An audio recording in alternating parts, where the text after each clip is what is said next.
This week, Speaker Mike Johnson lays out the agenda if the Republicans grow their majority in the House and win the White House. Is this a contract for America in the making? We'll talk about it. Plus, Janet Yellen tries to convince you that the economy is just great. And then, well, the facts hit her in the face like a boomerang, and it didn't end well.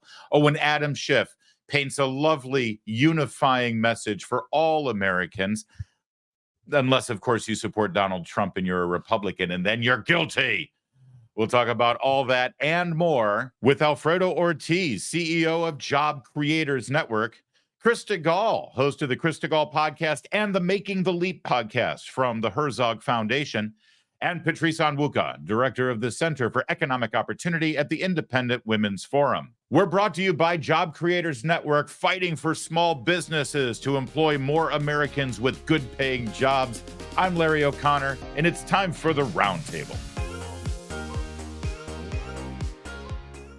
And we begin this week, as we always do, with a highlight from Salem News Channel's This Week on the Hill. Speaker Mike Johnson joined and gave an insight into what the Republican agenda might look like should they grow their majority and win the White House. Take a look. We believe we're going to have an opportunity for unified government, Tony, and that President Trump wins the White House, we win the Senate and the House for the Republican Party. And when we do that, we want to be positioned well to solve all the great challenges facing the country. We have the answers for those things, and we'll do it in the order that the American people demand and deserve. The polling reflects what we all know is happening around the country. People are deeply concerned about the open border, so we'll secure that as a matter of first priority.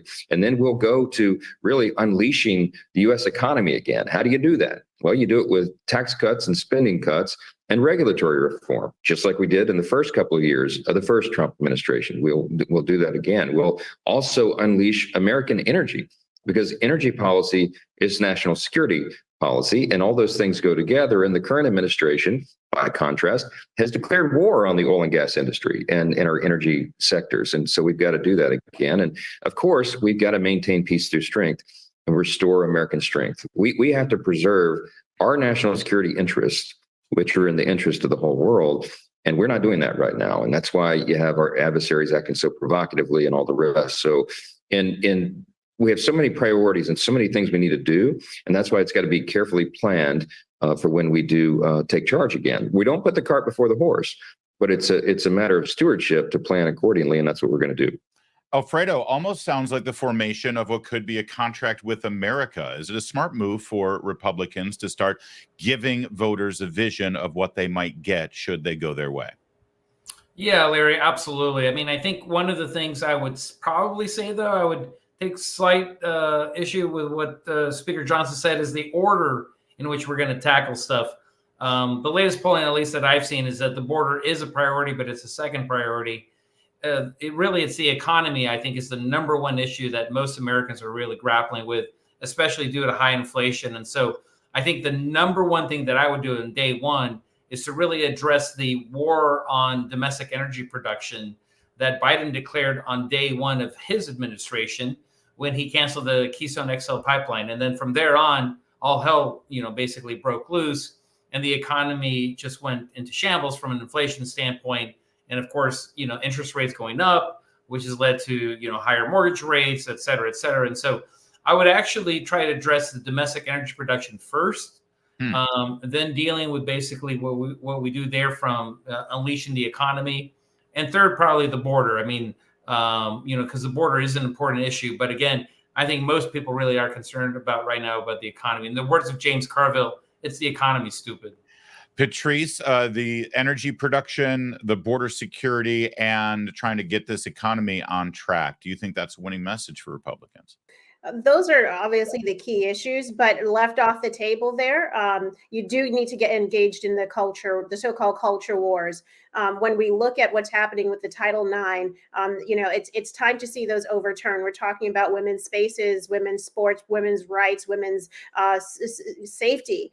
frankly, an opportunity. I wouldn't leave that off the table, because I think you need to balance both the economic policies, which are super important, as well as immigration. But you got to get some of those other issues that are big and splashy, and frankly are very that motivate and fire up the base, parts of the base that, we'll say those other issues are important. But I also want to see some of this culture stuff taken on. It was so interesting seeing Paul Ryan this week, blasting President Trump and saying, "Oh, he's not my candidate," part of the Never Trumper bandwagon. And Paul Ryan in the past has said, "Oh, he's not a culture warrior." And I think a lot of conservatives, Republicans, and MAGA supporters are tired of that establishment mentality. We'll leave culture to somebody else. But very often, culture is the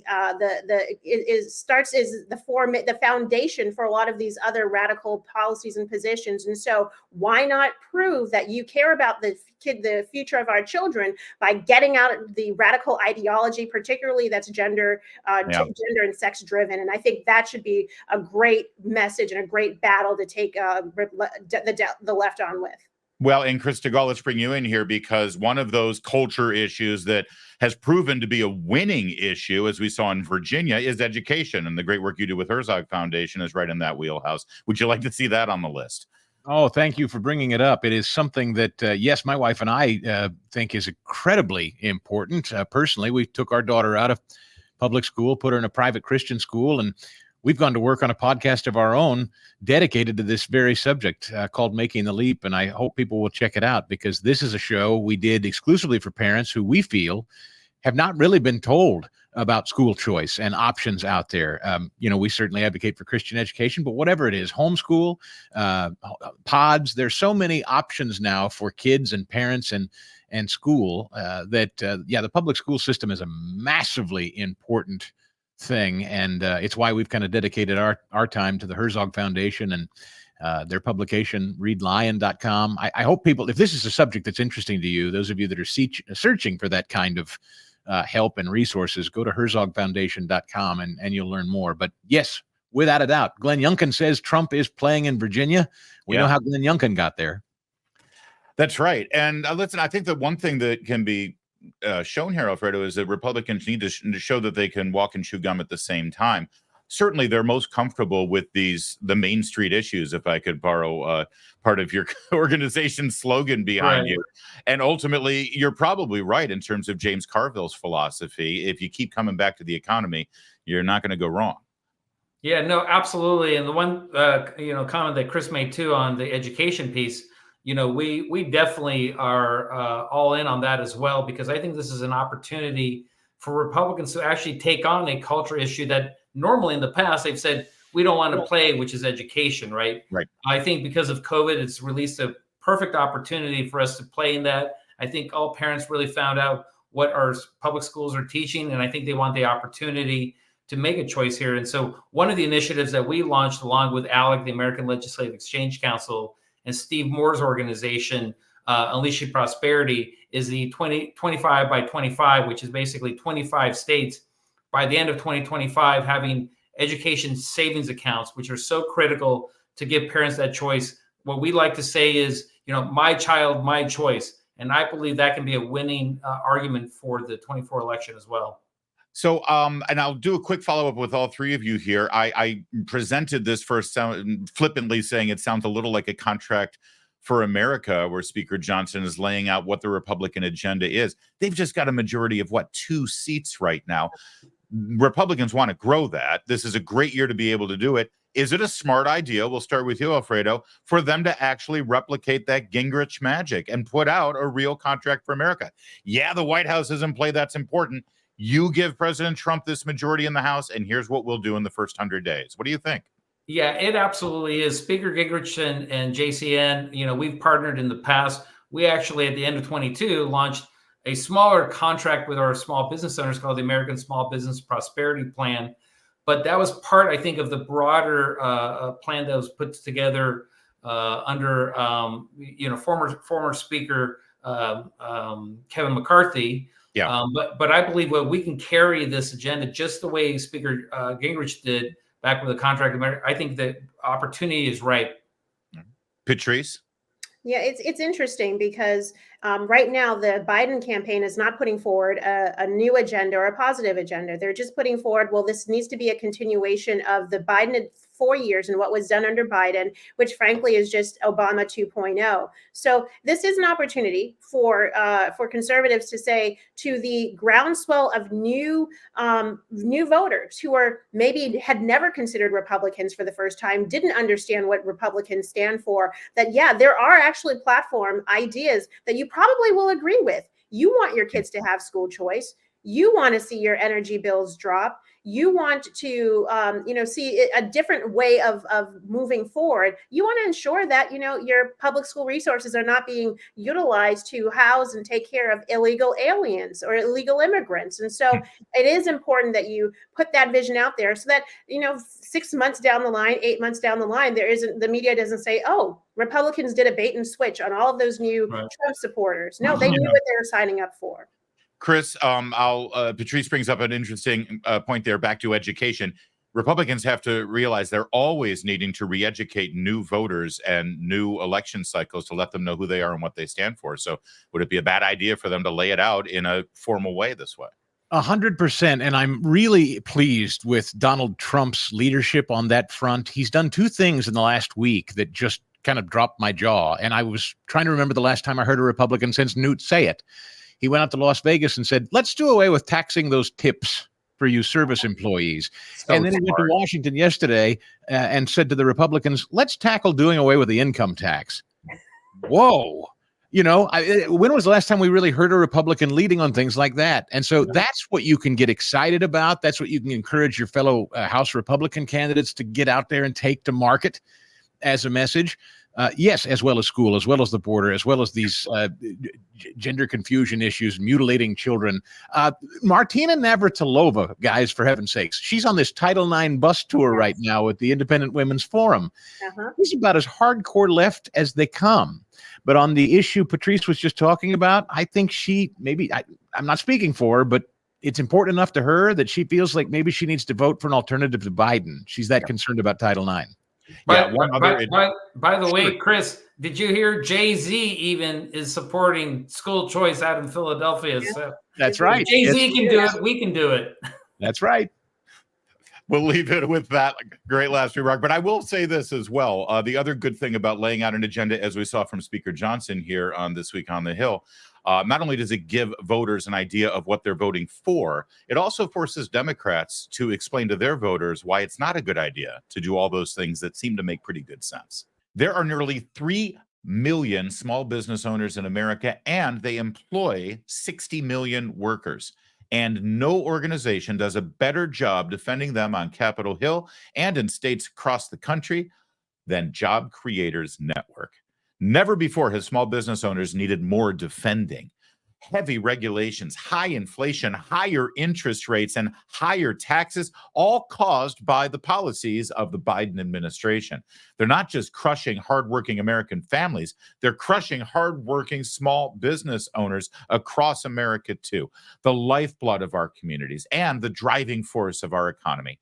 Now, if you own a small business, or if you work for a small business, or if you care about your local small businesses, you need to join the fight and support and defend them. To become a JCN freedom fighter, go to joinjcn.com. Now, there's no cost to you, and it's really going to help mainstream businesses across the country. Learn how you can support your local small business and defend the American dream itself. Go to joinjcn.com now. Federal Chairman Jerome Powell raised some eyebrows this week with a stunning statement that we all knew was true, but it's good to hear officially. Take a look.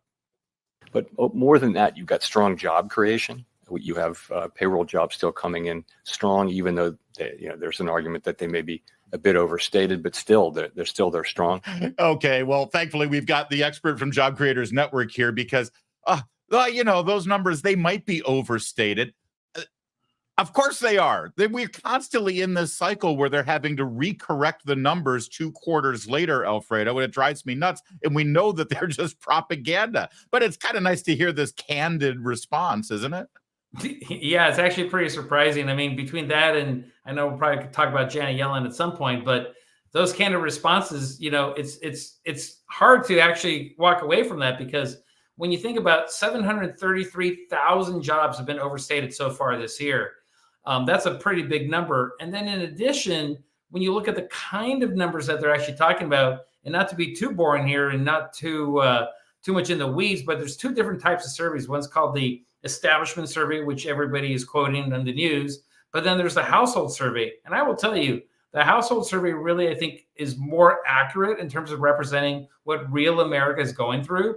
A lot of that has, for example, part-time jobs. A lot of these people are taking on 2 jobs because they can't afford to live in Biden's economy anymore. And so when you look at the reality of what's happening, and even, by the way, in those establishment survey, the jobs that are created, almost half of those are effectively government jobs or healthcare jobs. And so the real health of the economy in terms of job creation, it's very, very shallow. Yeah, and overstated. And Patrice, I'd love to follow up with you, because you and I do a radio show, and on Fridays when you're on the air with me, that's often the day we get these jobs numbers, and you're very quick to sort of break it down and say, oh, yeah, most of this are government jobs. That's not really growing the economy in a free market way. And also, we've just gotten a report from the House last week that a whole lot of the jobs are going to non-citizens. They're going to immigrants in the country, legally or illegally. I mean, what's interesting, there was a report released, I believe maybe a week or 2 ago, from the Bureau of Labor Statistics, saying that last year, each month, the jobs were overstated 60,000 each month. So the cumulative effect is that the job growth, so to speak, from last year is very much exaggerated. And this is on top of, or I guess would be aside to the revisions that we see every month. I mean, I think there's the bigger picture, and I love that Alfredo touched on this, which is the part-time work and also the number of women, people who hold multiple jobs. Women actually outpace men in terms of holding multiple jobs. It's something like 5.6% to maybe 4.9, something like that. But each month we see that percentage rise, which means that people are not able to make much. They are cobbling together multiple jobs, very often part-time positions, to be able to make ends meet. And unfortunately, what we hear, it's gaslighting, but we hear, oh, Americans are doing so much better today than they were a year ago or 2 years ago or 3 years ago.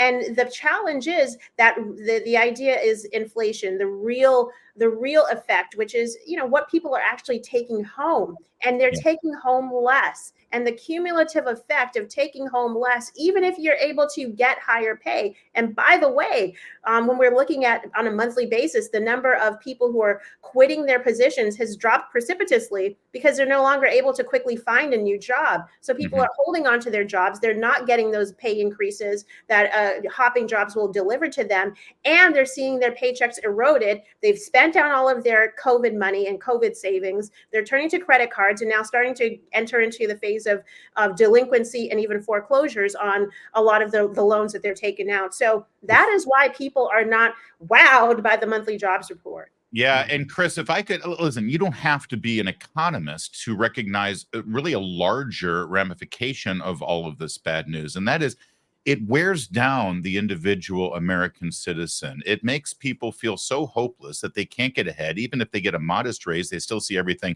costing more at a higher rate than the raise they just got. Under Jimmy Carter, this kind of mood was called malaise. And I feel, maybe you sense it too from hearing from your listeners on your radio show, but I feel like people are looking, they're desperate for some hope right now. I'll tell you, I'm living it. In my personal life, I think I shared this with you when I last visited your show, Larry, that in my personal family, I have 2 teenage sons who have just graduated. My oldest, he's 19 years old, and he's decided he's going to take a break and just kind of go out on his own. He's working a couple of jobs, a service job and at a bank. So he's holding down 2 jobs. He's got his own studio apartment, and he is fully aware of how unbelievably expensive it is just to exist as a young guy. And he's talked to me often about, Dad, how in the world could I ever afford a house right now?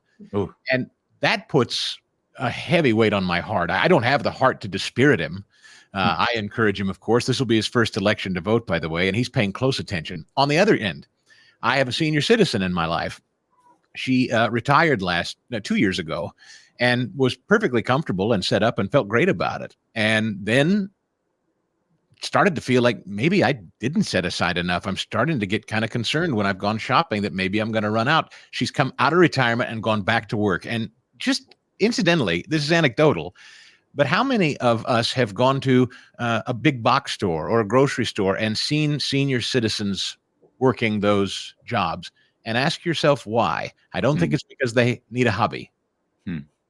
Yeah, that's a really good point. And, we are going to talk more about the economy. Oh, go ahead, Patrice. I'm sorry. Really quickly, the Biden administration cracking down on freelancers, independent contracting, people who are, whether it's delivering meals for Postmates, maybe they're professionals who have retired or semi-retired, and we're seeing the Biden administration now crack down on your ability to be self-employed and an independent worker, and that is definitely going to hit people like Chris's mother. It's going to hit the older, seasoned people, members of our workforce who, have a lot to offer and find now that they can no longer contract out their work and their time and work around their other priorities. Yeah. Never mind what impact it has on women. So I just want to really highlight how the Biden administration is going to be even more, their policies are more harmful to people in the workforce. Yeah, they're as a handoff to the big unions. They're trying to do away with side gigs and self-employment. I know, Patrice, I was going to ask you about that because I've seen you testify before Congress about it. So specific to jobs, though, if I could, Alfredo, because we always try to be hopeful here and think positively. Is this the kind of thing that could turn around quickly with the right set of decisions and policies coming out of Washington, D.C.? Yeah, I think so, Larry, because, if we look at small businesses, for example, specifically, the latest poll that we did, our SBIQ poll, which really is a national poll of small business owners, have been for months, they've been pulling back on hiring because they were afraid of what the economy was going to start looking like, which, quite frankly, I think they have that gut feeling, and it was right, like most small business owners have, right? They understood that the economy was actually not in great shape. They would talk to their consumers or customers every day. And so they were pulling back on a lot of those jobs. And so, but once we get, I think, inflation under control, inflation is really a horrible, horrible issue, especially for the working class of America, right? For the elites on the coast and in DC and stuff like that, they could give it, nothing. I mean, it's nothing to them, right? But in terms of the average of working American, I mean, it costs almost $12,000 more for an average American family to have the same standard of living today than they did under the Trump administration. I mean, that's crazy, right? And then when you look at groceries, for example, they're 30% higher, fuel's 50% higher, insurance rates, rents, mortgages. I mean, everything is higher. It is all based on inflation. And so that's why I go to the root cause. It goes back to the domestic energy attack on domestic energy production. And so we have to solve that to get inflation under control, to have the Fed bring Fed rates down, and then the economy can start growing again, like Chris said, through cutting taxes and cutting regulations. Chris, one other thing about this, and we'll leave it with this last thought, and I want you to respond to it, and that is, listen, I think forever, since the founding of our nation, Americans have not fully trusted their government. That's how we were formed, actually, and I think that's good. It's a good, healthy thing, but there were some things we could believe in, like statistics, jobs reports, numbers, wonky stuff like that. Here's the chairman of the Federal Reserve saying, all those jobs numbers probably overstated. This is a problem that we can't believe basic data coming from our government. It is one of my biggest laments. I think about it all the time, and I wish I had something smart to say about it, but I do really wonder if there is no, I at the risk of sounding like Obama, he brought this up, but he means it in a different way, a common set of facts. Now, they mean it as their facts, if you don't agree with them, but there were just certain things that were true. We don't control the weather. Numbers are, math is math.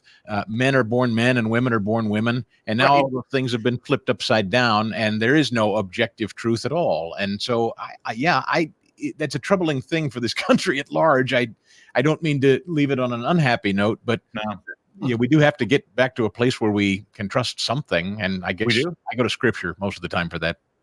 In fact, I was actually going to mention scripture. You're right. The more I see this happening in our society where one doesn't exactly know what the real facts are, I go back to Pontius Pilate's questioning of Jesus Christ. One of the most profound things that was said was Pontius Pilate when he said, "What is truth?"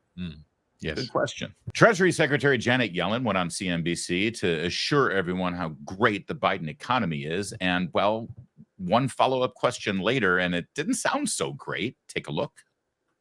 The public believes that the former President Trump, was better for the economy than the current president. Well, I think President Biden understands that people are feeling pain. And when they say this, they are concerned. I think they've seen the level of prices rise quite a lot. I mean, over 20% over the last 3 years or so.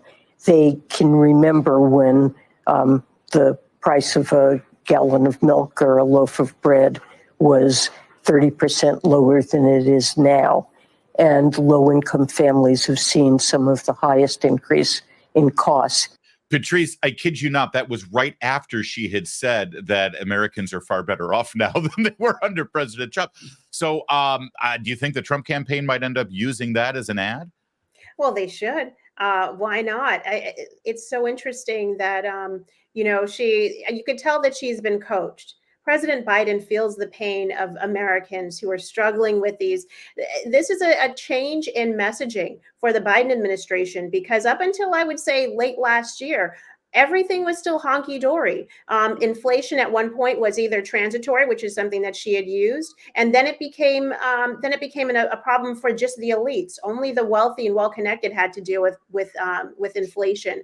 So, hey, at least they've heard from regular folks, and they've gotten the messaging cue that it's time to change the message and recognize that disproportionately lower income and working class families bear a greater weight of inflation because they're spending so much more of their discretionary income on things like gas and groceries compared to, frankly, the elites who can afford to pay $50 more at Whole Foods on top of their $500 bill. And so, but again, I don't think she has a good answer for it. And she's been late to the game at the start of when inflation took off in March of 2021. And she's still late to the game right now and acknowledging that it is sticky. And at this point, I think we can call it stagflation.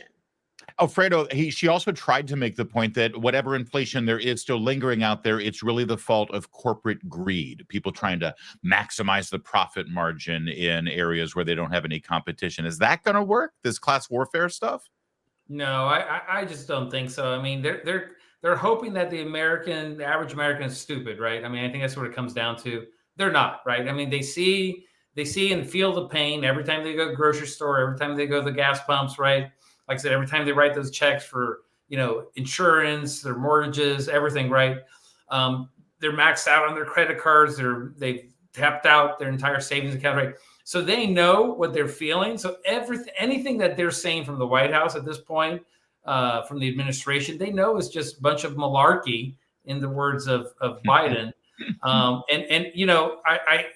I have to say that he's still saying that he thinks Americans still have enough money to be able to live comfortably. I just saw him quote that. I think it was a couple of weeks ago. So even though, everybody's basically probably telling him at this point, just stop with the Bidenomics, he's still out there. I'm not sure if he actually fully understands what's happening around him. I mean, I just don't understand. That's certainly an open question based on some of the other behaviors we saw from the president this week. We're not sure what he fully understands. But Chris, politically, Patrice pointed out, they're really stuck here. They can't say 4 more years, let's keep the good times rolling, we fixed everything, because people know exactly how bad it is when they go to the store, go to a restaurant, or go anywhere to spend any money. So how do you say we're doing great, and at the same time, I feel your pain?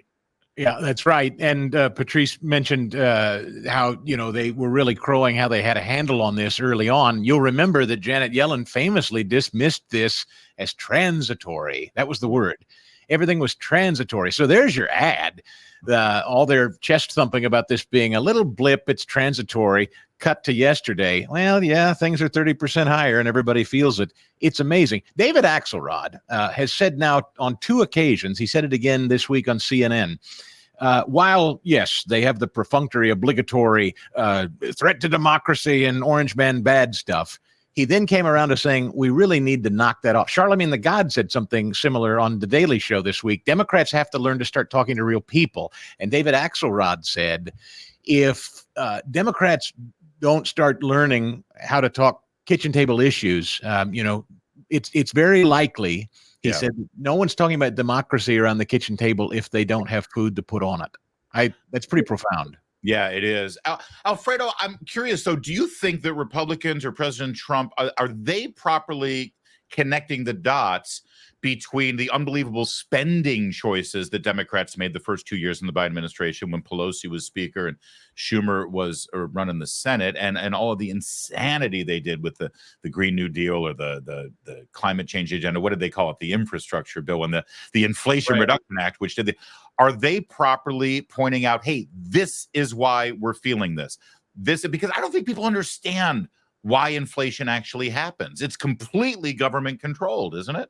Yeah, absolutely. I think they could always do a better job on that. I mean, I think that's one thing that as a party, I think Republicans could always do a better job in terms of their storytelling, the ability to connect hearts and minds with the average American, the average American consumer even, which is really the average American voter, in terms that they can understand, right? For example, even when we talk about inflation, like what actually is inflation, right? I don't think if you ask the average person, they would actually be able to tell you what inflation is.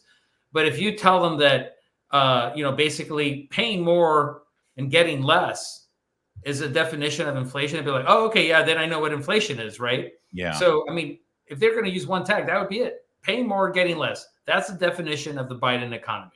And Patrice, they also tried to float at the White House this messaging. They're not trying it anymore, but a couple of weeks ago it was like, well, things are looking better because McDonald's is doing a cheaper value meal for people now. I don't think that's going to win them the election. It didn't work because then people are sharing pictures of the $20 burger deal that McDonald's was charging for their signature burger. Frankly, we've seen fast food prices really rising pretty rapidly. I think conservatives have to be careful. We absolutely should spend time connecting the dots between massive federal spending, flooding the economy with money through monetary policy to pay for that fiscal policy of spending, and then how that elevated prices. Because I think the left, the Biden administration has said, well, that was because of COVID and disruptions in the supply chain. We've seen those ease. So what's the issue now? Then they said it was Putin. Well, we knew Putin invaded Ukraine in the start of 2022, but inflation had already crossed the 5-6% mark at that point. So what really was that driver? However, in 2022, the midterm elections, conservatives talked about inflation, and still that wasn't enough to reclaim the Senate and to expand the margin in the House. So there's still got to be a little bit of something. And I think it's that positive messaging of, okay, this is how we got here. This is whose policies got us here. But then here's what we can do to unwind the mistakes that have been made. And I think making that next step is going to be a critical part of communicating for success in November of this year. We'll let that be the last word, but I got to thank you, Patrice, for reminding. I had totally forgotten about the Putin price hike.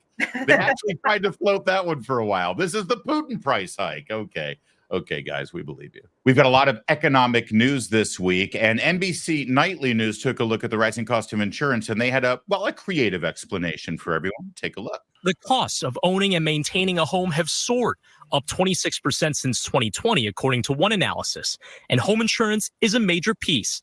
That's up 20%. One of the reasons, climate change. Last year, the United States had a record 28 separate weather and climate disasters costing at least $1 billion, with insurance companies losing money in 16 states. And now many insurers are dropping customers from their policies, sometimes leaving entire states. Thank you to our friends over at Media Research Center for finding that one. I would have missed it. Okay, Chris Stigall, is this the issue, the carbon emissions causing greenhouse gases, which changes the planet's temperature, thus affecting major climate change phenomenon that end up increasing our home insurance costs? Therefore, we should all stop eating hamburgers. Am I connecting the dots properly here? I just want to get it right. That's about right. Have a nice day. Thanks, Larry. No, of course, that's ridiculous. I mean, we were just talking about it in the previous segment. does anybody know how much it costs to build a house per square foot these days? I mean, my wife and I are in a house that we just bought 3 years ago. And I can tell you right now that if we went to buy that same house at current interest rates, it really wouldn't be practical for us. I mean, the price of our mortgage would go up that much that we probably really couldn't justify doing it. It costs a fortune to rebuild a house right now. And so to me, I think insurance companies aren't really telling the truth, or NBC News certainly isn't. That's not why. It's not climate change. I mean, in fact, I think statistically, as a matter of fact, tornadoes and hurricane activity have certainly been dramatically higher than they've been in recent years. So it's the cost of doing business to fix properties that's the problem. Well, and Alfredo, I think it should be also pointed out that one of the reasons why we've got all this inflation is because of the so-called Inflation Reduction Act, which after they passed it, they relabeled it the Green New Deal Act or the Climate Change Effect. I mean, if you're really going to try to focus on what climate change is doing to our economy and making things cost more, how about all of that government spending forcing us to get new electric vehicle chargers for how many billions of dollars? And they've only installed 9 so far. Yeah, it's just absolutely ridiculous. I mean, I was really laughing at that little clip there because it just really is just it's again the replacement value, right? I mean, Chris said it already is that's gone up 30-40%. Yeah. And by the way, look at car insurance, right? Auto insurance rates; those have gone up about 30-40% because cars have gotten more expensive too. Yeah. That has nothing to do with climate change. It's literally replacement cost. Anybody who knows anything about insurance knows it's an actuarial table, right? The odds of it happening times the odds of the cost of it happening, right? And if the cost is going to go up, the rates have to go up. It's that easy. But Alfredo, there's another reason why we saw this segment from NBC News, because everybody in America is experiencing the same thing as we've discussed today. And everything is costing more. And immediately the instinct is to blame the guy in charge. So NBC News, they've got to give you another explanation. It can't be Biden's fault. It can't be the Democrats' fault. And it certainly couldn't be big government spending fault. So they're just grasping, they're just trying to grab whatever they can. Yeah, it's just really actually pretty pathetic. Again, Patrice said gaslighting the American public, right? I mean, this is just pretty much their MO. They have no other reason that they can actually justify this kind of increase other than it was other than Biden, right? It had to be somebody else's fault. I mean, this is the one thing about this administration that they're very good at, which is basically passing blame to other people, like the greedy profiteers, the gasoline owner stations, and stuff like that. Yeah, and Patrice, they're not really using the term Bidenomics anymore. Have you noticed that? I thought that was going to be a big part of their campaign. Yeah, it's fallen flat, and I think people have correlated Bidenomics with rising prices, unaffordability, and just an economy that is not working for Americans. I think there's the regulatory piece. I think very often what goes into insurance rates and who gets insured is, on the back end of having to do payouts, or in the front end of, what are the new regulatory hoops that a lot of these companies now are, on the hook for. They have to cover things that they didn't have to cover before, and whether that has to do with climate mandates or whether that has to do with other labor mandates and policies at the federal and state level. All of this has a cumulative effect on how much it costs to do business in America. And sadly, Alfredo knows this too well, we're seeing the shrinking of Main Street, and only the survivors are really just the big businesses that can afford to hire the teams of lawyers to figure out all the regulations, and then they pass those costs on to you and I as regular consumers. So we can't leave out that regulatory impact as well. Regulations drive prices too. Oh, but Patrice, we need all those regulations to combat climate change. You see, Chris, we're laughing at this. We're mocking NBC News. We're rolling our eyes.